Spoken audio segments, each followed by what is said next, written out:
Lo ngerasa nggak uang yang lo punya makin lama makin gak ada nilainya? Kenapa harga naik terus? Kenapa gaji lo nggak cukup lagi? Bisa jadi ini efek inflasi 2.0. Dulu inflasi cuma naik 2-3% per tahun. Sekarang bisa lebih dari 10%. Kenapa? Karena uang terus dicetak, utang negara makin gila-gilaan, dan harga barang makin naik tanpa batas. Bayangin, tabungan lo 10 juta tahun ini bisa jadi cuma setara 5 juta dalam 5 tahun ke depan. Harga makanan, rumah, bensin, semua makin mahal, sementara gaji nggak naik-naik.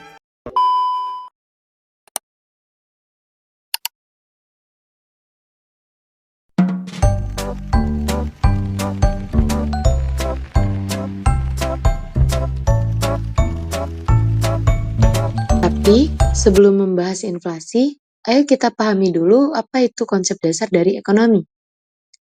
Ekonomi itu sederhana sih, bagaimana manusia memenuhi kebutuhan hidupnya yang tidak terbatas dengan sumber daya yang terbatas. Setiap hari, kita semua berperan dalam ekonomi. Saat kamu membeli gorengan, kamu adalah konsumen. Pedagang gorengan tersebut adalah produsen. Dan uang yang kamu bayarkan itu adalah alat tukar. Sedangkan harga itu merupakan hasil dari permintaan dan penawaran yang terjadi pada saat jual beli. Dan dari sinilah inflasi berperan. Inflasi itu merupakan kenaikan harga barang dan jasa secara umum secara terus-menerus dalam periode tertentu.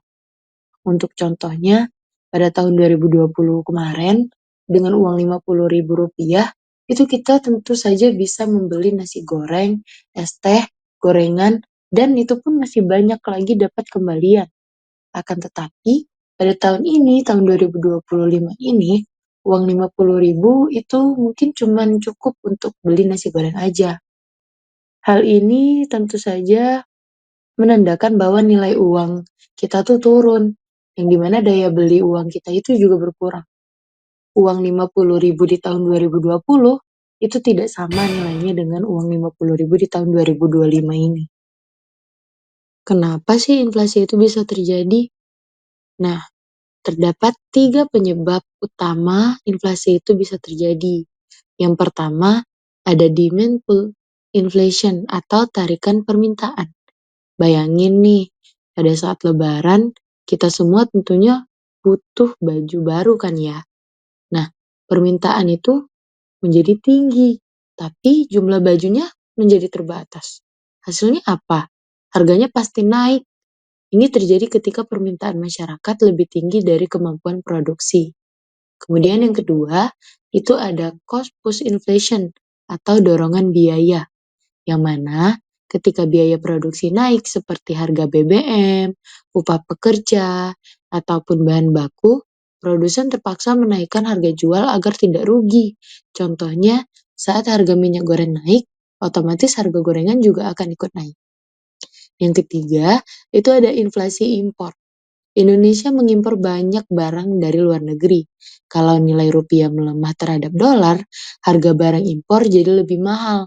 HP, laptop, bahkan gandum untuk roti semuanya lebih mahal. Selain itu juga, jumlah uang yang beredar yang terlalu banyak juga bisa menyebabkan inflasi. Semakin banyak uang beredar tanpa diimbangi produksi barang, nilai uang akan turun. Inflasi ini tentunya memiliki dampak positif dan dampak negatif.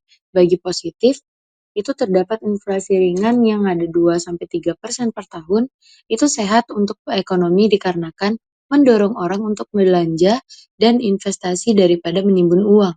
Kemudian, bagi produsen itu bisa mendapatkan untung lebih besar dan memperluas produksinya. Yang ketiga, bagi orang yang memiliki hutang, itu bisa diuntungkan dikarenakan nilai real hutangnya itu berkurang. Sedangkan dampak negatif dari inflasi ini, yaitu terdapat daya beli menurun, orang yang menabung di rumah ataupun di bank dengan bunga yang rendah, itu akan merasakan rugi dikarenakan nilai uangnya yang tergerus inflasi, dan ketidakpastian ekonomi meningkat, membuat pengusaha ragu untuk berinvestasi. Terdapat beberapa cara dalam menghadapi inflasi ini. Yang pertama, itu lindungi uang dengan investasi. Bagaimana sih caranya? Caranya itu dengan menggunakan reksadana atau menggunakan emas ataupun obligasi. Yang kedua, itu tingkatkan penghasilan. dengan cara kita mengupgrade skill yang kita miliki ataupun cari side hustle.